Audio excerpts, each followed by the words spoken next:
guys, this is Anita. Welcome back to my channel. Today's video is going to be about all the books I read in September. I read total 7 books in September. One of them is a novella and 3 of them are short books.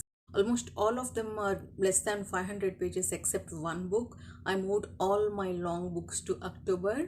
But I had 3 5-star books, so quality wise I'm happy. Overall, I had 3 3.5 stars, 1 3.75 and 3 5-star books. As usual, I'll go from my least favorite to my most favorite books. The first book I want to talk about is Beach Read by Emily Henry. I picked this up as a palate cleanser between fantasy books. I don't read romance usually, but I read Talia Hibbert books and I liked them, especially books 1 and 3. So I thought I'll continue that and use these as palette cleansers. But this is a disappointment. I gave it 3.5 stars when I read it, but I don't even remember their names now. I cannot recollect main characters' names. I liked main characters. I am invested in their storyline, but I am not at all invested in main character's father's storyline and her relationship with him. There is a lot of telling instead of showing when it comes to their relationship. I mean, it kind of makes sense. The book started with the main characters moving to this beach house after her father's death. So we don't actually see them in the present. After a lot of build up, when we finally read his letters to her, they did not work for me. I did not feel any emotion. I'm kind of sad it did not work for me. So I'll take a break from romance for now. Maybe I'll try something next year. So next book I want to talk about is Blindsighted by Karen Slaughter. This is the first book in her Grand County series. I'm reading this to discuss with my friends who finished all Karen Slaughter books. It is fast paced and I read it in a couple of days. It follows two characters, Sarah and Jeff, and their investigation of serial rapes happening in that town. Sarah is a pediatrician and also a coroner in the town, and Jeff is her ex and chief of police. I liked both of them, but there is another character, Lena, whom I hated. Initially, I gave this book 4 stars, but because of Lena, I cut it down to 3.5 stars. She is so annoying. I did not like the way she questioned one of the victims. Jeff keeps telling us Lena is a great detective, but I did not see that. She lost a family member, but it was very difficult to feel sorry for her because of her attitude. She irritated me a lot. But I am going to continue the series. As I said, these are very fast paced, so I can read these in between my fantasy series. That will be a change of pace for me. Next book I want to talk about is An Ember in the Ashes by Sabaa Tahir. This is book 1 from that series. I really like the first half of this book. I like the world and main characters. We mainly follow Laya and Elias. When Laya's brother gets arrested, she asks Rebellion for help. In exchange for their help, they send Laya as a spy to commandant of a military academy.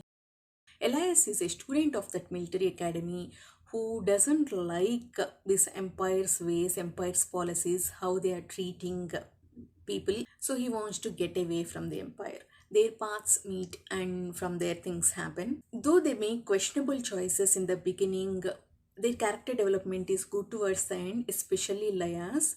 And there is another character, Helene, who is a friend of Elias in this military academy. I really like her. She has more interesting arc and interesting dialogues. My main problem is with antagonists. There is no depth to them. They are just there to be cruel. At least for one of them, there is scope for some depth and some background in future books. There are hints regarding that. But for another antagonist, Marcus, he's just this irritating bully. I hated him and I hated his dialogues. Second half of this book is focused on selecting next emperor. There are some tasks to select that. Those tasks, especially last 2 tasks, did not make sense to me. That was my second issue in this book. I wasn't invested in them at all. There are these augurs who are organizing this tournament. I need more information on their intentions and their motivations.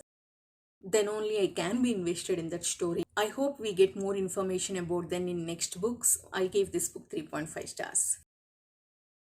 The next book I want to talk about is The Farthest Shore by Ursula K. Le Guin. This is book 3 in HC Cycle series. This is the weakest book for me in this series so far. I like this world and there is this beautiful map in the series, and in each book we travel to different places. I like getting to know these places. I like the premise of this book. Magic is leaving the world, so our main character, main wizard Ged, travels to farthest corner of the world to investigate what's happening along with a companion. I like the exploration of life and death, but this companion's character fell flat for me.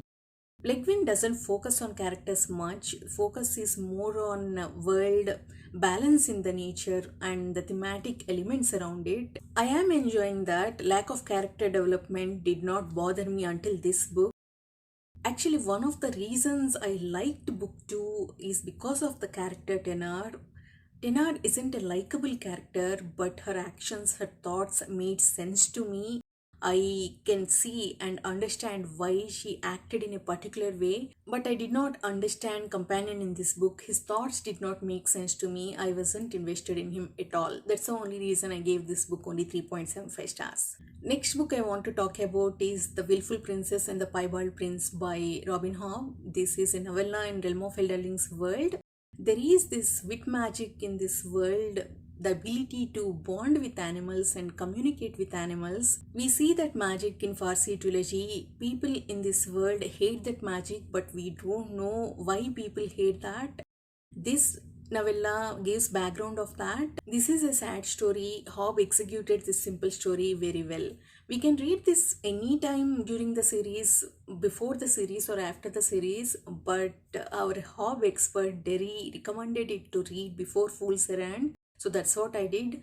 I started Fool's Errand now, so I can completely see why Derry recommended it before Fool's Errand. We can definitely understand the political situation in Fool's Errand better because of that. I don't have anything to fault in this novella. I gave this book 5 stars. Next book I want to talk about is Seal of the Worm by Adrian Tchaikovsky. This is 10th and final book in Shadows of the App series, and it was fantastic. World building is great throughout the series, but it is top notch in this book. We go to this new location and meet this new race. The setting is so atmospheric, I could imagine it clearly, and I felt the despair of these characters. Almost till 75% of the book, I was worried how these characters get out of the situation they were in and how they will be able to fight that enemy. But I really liked the way that got resolved. Tchaikovsky did a brilliant job in closing all these plot lines. I do wish a couple of characters got better character growth and better ending, but that did not reduce my enjoyment at all. I gave this book 5 stars. There will be a discussion about this series in Peach channel. I'm not sure when, but I'm excited about it. My next 5-star book and probably my favorite book of September is Legends and Lattice by Travis Baldree. I loved this self-published book. I already posted a non-spoiler review of this book in my channel. Please check that if you're interested. This follows an orc mercenary who wants to retire from her life and open a coffee shop in a town where no one knows coffee. Baldry executed this simple concept perfect. I love all characters and I love the message this book gave. I can't wait to read more books in this world. If you haven't read this book, please read it. It's only around 300 pages and reads fast. That's all I read in September. Please let me know what you read in September and what was your favorite book. Please like, comment and subscribe. See you in the next video. Bye bye.